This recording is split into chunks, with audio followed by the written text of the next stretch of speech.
Special effects have made the modern superhero movie possible. In the pages of the comics, if you need someone to have spectacular powers like tossing around cars or flying through spaceships or shooting beams out of your eyes, all you gotta do is draw it. In movies, drawing it is only the beginning. You have to draw it, then have a meeting over whether or not it'd be easier to have a computer draw it or for someone to make it. The answer, more often than you'd think, is a combination of the two. There are a lot of practical effects, that is, physical effects in Marvel movies, and then there are some uses of CGI that might surprise you.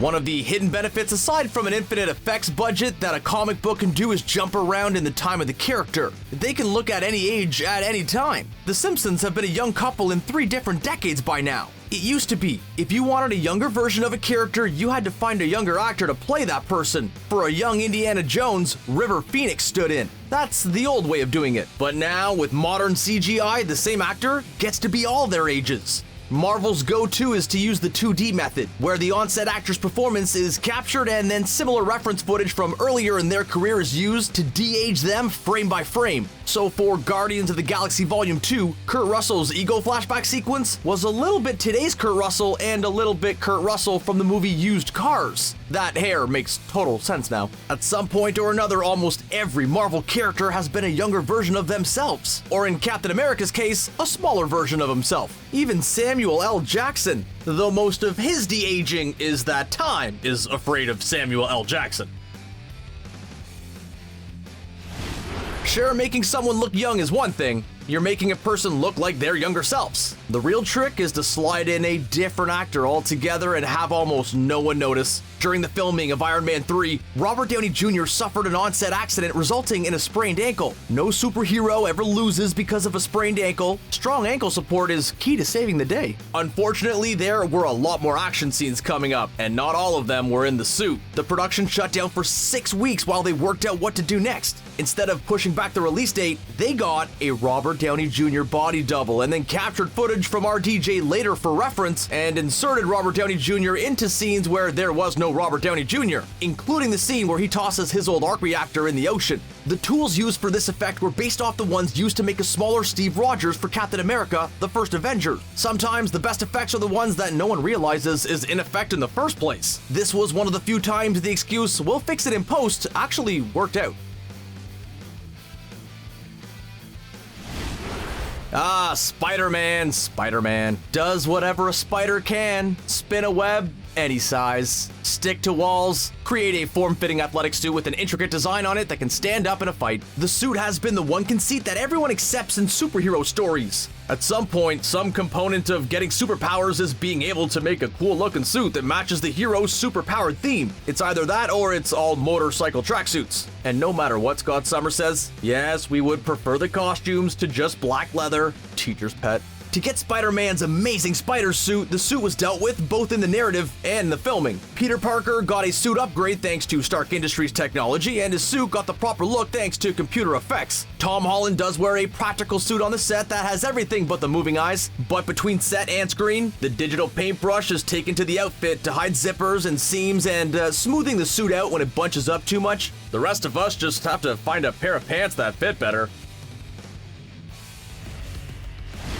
There are a lot of moving parts in the making of a big-budget Marvel Cinematic Universe movie. While there's a lot said about the all-covering eye of the director, the reality is that there are a lot of decision-makers having to sign off on decisions on just about every aspect of the movie. All of that has to happen while the movie marches forward. Once a schedule is set, everything has to be ready that day. Unless it isn't, and you have some really effective computer graphics. In an interview with comicbook.com, effects supervisors Russell Earl and Bruce Holcomb couldn't say exactly why the quantum suits in Endgame were animated in after the fact. The most likely explanation might be that the designs hadn't been finalized yet and the capture gave them more flexibility. Sometimes the digital suits will be used for ease of movement for the actor. Helmets are a big obstacle because so little time is afforded to where the helmet goes when it comes off. In the case of the quantum suits, enough time to change their mind isn't the only advantage CG suits have. Since there were a lot of sequences that were going to have to be CG anyway, like flying through the quantum realm, it's easier to match the look if it's the same model used in every shot.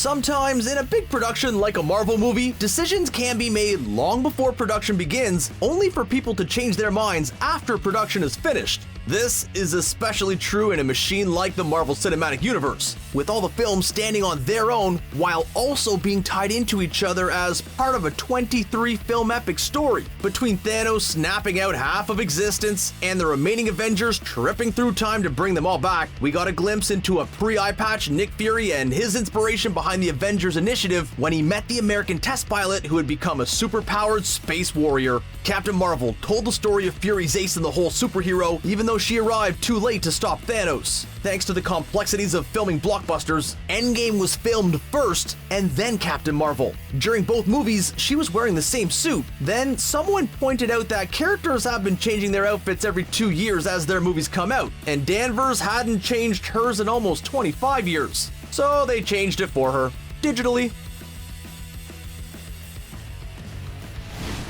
One of the hardest things to animate is hair. The human head has an average of around 100,000 individual hair follicles. Unless you're Homer Simpson, then you have 4 or 5. All those individual strands have to be animated. And what's worse, as anyone who has ever had more than shoulder-length hair will tell you, all those 100,000 strands have a mind of their own, especially if you're floating in the vastness of space surrounded by the power of the Space Stone. Captain Marvel's costume wasn't the only change-up for the spacefaring superhero in Endgame. She also took time to change up her hair, something Rocket isn't accustomed to apparently. But the new do wasn't the only hair shenanigans. Behind-the-scenes photos show that during her space rescue, Brie Larson was wearing a hair cap, meaning that the glowy floating space hair was animated in later. In the past, in order to give characters' hair a weightless feel, actors were filmed in a blue or green screen pool, with all of the evidence of water being removed in post so that the character looks weightless in the vastness of space. But filming in water incurs its own expenses and difficulty, so instead, Marvel took on the task in post-production, animating Captain Marvel's space hair with CGI. Reshoots are a product of finding out that all your careful planning and plotting didn't work out, and you need to add something in or redo a scene in order for your movie to make any sense. No matter how much time is spent in pre-production or how efficient the crew is during production to get all the shots on the list, inevitably, there's something that just isn't working like it was planned or doesn't look like it was intended once you're in the cold reality of the editing room. This involves calling back the actors who have generally moved on to other roles, securing locations, meticulously matching up the shots in the continuity. It can be a really big hassle. Or you can decide that the facial scar is too hard to track in the fight between Steve Rogers and go back to the original footage and just draw a helmet on one of them so that audiences know who's who, which of course is exactly what happened in the Cap versus Cap fight in Endgame. Initially, a facial scar was supposed to separate the two Steves from slightly different times, but of course that didn't work. So using the same technology they would to de-age a character, they added a helmet instead.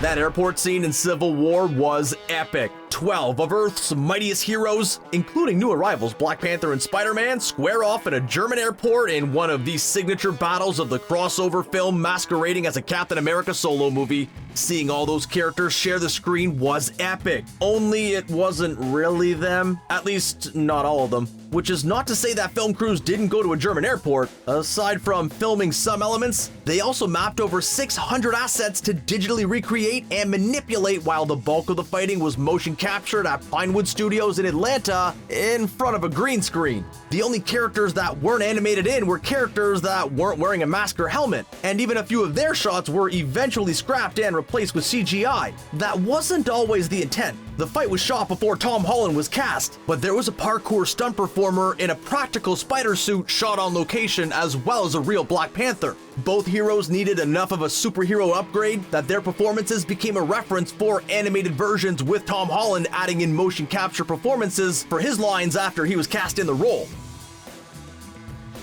The Marvel Cinematic Universe is a delicate balance between artistic freedom and essentially telling a single episode of a larger story. With 23 movies, the Infinity Saga had almost as many episodes as a season of a traditional network television show, only they were all around 2 to 3 hours long and had huge budgets and took 11 years to complete, but otherwise kind of like a TV show. One of those decisions was Thor's eye, which went missing in Thor Ragnarok, but had to make a comeback during Infinity War since he already had 2 eyes. But that wasn't the only adjustment that had to be made once the decision to make Thor like father, like son in the eye department. Eye patches can look pretty cool, but sometimes it's hard to make a cool looking eye patch stay put during intense action scenes. During the course of filming, Chris Hemsworth's eye patch kept falling out until the decision was made to just draw the eye patch on digitally. Of course, that Infinity War eye patch was short-lived as the God of Thunder quickly runs into the notorious kleptomaniacal prosthetic collector Rocket, who naturally had an eye replacement for the Thunderer, one that he should have rinsed before he put it in. Thor's classic look for Marvel Comics is sleeveless. If you want to be the God of Thunder, you want to show off the big guns. From an armor standpoint, it might not be the most ideal setup, but fantasy armor has always been more about what looks cool than what actually protects. Just ask any fantasy warrior woman character of the last few decades. The only thing their armor protects from is a sensor. For the most part in the Marvel Cinematic Universe, the mighty Thor has also invited us to the gun show, with plenty of sleeveless options in his wardrobe of armor. Thor rocked the sleeveless look throughout most of Ragnarok and all the way to the trip to Nidavellir, where Thor replaced that weapon that his sister broke, and then made one of the most epic entrances ever, showing up to turn the tide in the battle raging in Wakanda. That's how you do fashionably late. Speaking of fashion, there was another wardrobe decision made in post. Fighting the hordes of Thanos is serious business, and it was decided that it needed some serious armor, which were added on to Hemsworth in post digitally. Handy too, with the rocket hanging off your shoulder, because those claws are probably uncomfortable. There's an entire generation of cinematic Cinematic depictions of Batman where the menacing crime fighter of the night not only didn't have superpowers, he also didn't have a regular power most of us have. That's the ability to turn our heads to the left or right without turning our entire body. Adapting a superhero costume to the big screen has always been a road filled with potholes. Will the costume that looks kind of silly on the pages of the comic look ridiculous in live action? Can you create a costume that has a reasonable range of motion so that it looks like the superhero really can fight crime in the crime-fighting outfit? More importantly, especially if you're the actor, can the actor and stunt performer survive the long days in that suit, jumping around and looking cool? These are the hurdles that just about every superhero movie has faced. When it came to Black Panther and Civil War, the Russo brothers were concerned that they couldn't quite capture what made Black Panther's suit so special with its woven sci-fi metal makeup. So even though there was a suit on set that the stunt performer and Boseman wore, it was just for reference purposes. His costume was CGI the entire movie. The winsome Wasp. It took a lot of false starts for the founding member of the Avengers and the one who gave them their name in the comics to finally join the Marvel Cinematic Universe, and she has yet to really officially join the Avengers. Just join in the way that if someone brought you through a portal to fight Thanos, you were an Avenger that day. But she did get to call Steve Rogers Cap. The shrinky-dinky hero with the buzzy wings and wrist blasters had to wait until the second Ant-Man movie to suit up, just in time to get dusted by Thanos and his half-the-universe-ending snap. Once she did get a proper introduction in action as the Wasp, we were treated to a properly epic battle where we got to see the advantages of being size-adjustable, taking place in the back kitchen of a fancy restaurant. Restaurant fights are an action movie staple, like hitting apple carts in alleys during car chases. In order to pull off a fight that complex, where she moves from Evangeline Lilly-sized to Lilliputian-sized and then back again, required the kind of control of an environment that comes from rendering the whole thing in CGI.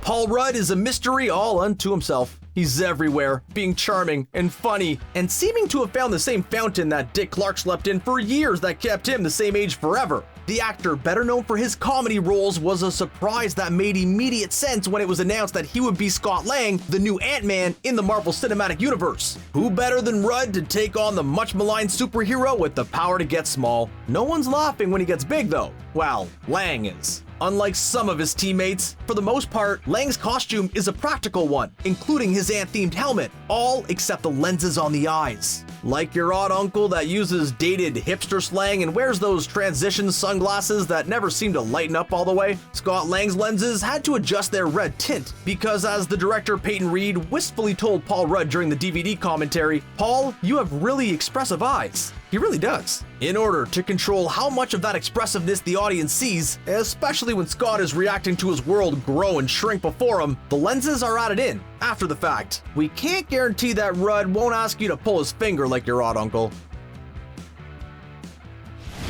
Way back when there was a Super Bowl halftime show that featured a former member of a boy band and a member of the Jackson family. It was a seemingly normal kind of affair, pop stars that were just one tick past their peak, lip-syncing to truncated versions of their most popular songs, all to some awkward choreography. And sometimes there's a drunk shark, only this time something went wrong, and when a part of Janet Jackson's costume was removed, more was on display than the NFL or its broadcasters bargained for. This led to the term wardrobe malfunction as a shorthand for when a costume reveals more than intended. A superhero's costume can leave little to the imagination, no matter who the hero is. Sometimes that's part of the appeal. But looking at behind-the-scenes photos, Twitter user TolkienEd noticed that a little too much was revealed about Loki, or specifically Loki actor Tom Hiddleston, which led to the crotch part of his costume being smoothed out in post-production. Thor is the god of thunder, but it turns out that maybe it was Loki that was god of hammers.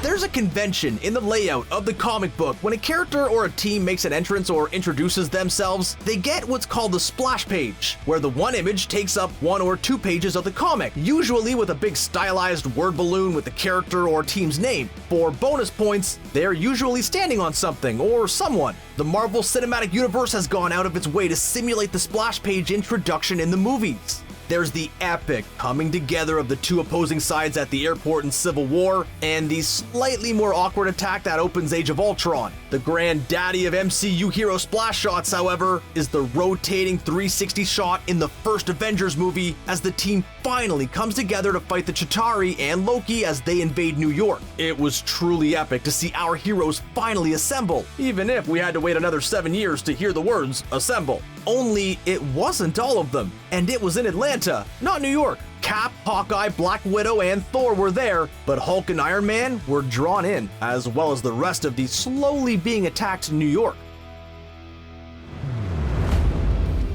Those are some of the instances of CGI that might have slipped by. In the battle between which is better, practical or digital effects, it's become increasingly clear that it's a combination of both that help make a movie seamless and spectacular. What are some of your favorite hidden effects in Marvel movies? Let us know in the comments, and while you're there, why not hit subscribe? We will digitally affect your inbox with the latest videos. Thanks for watching.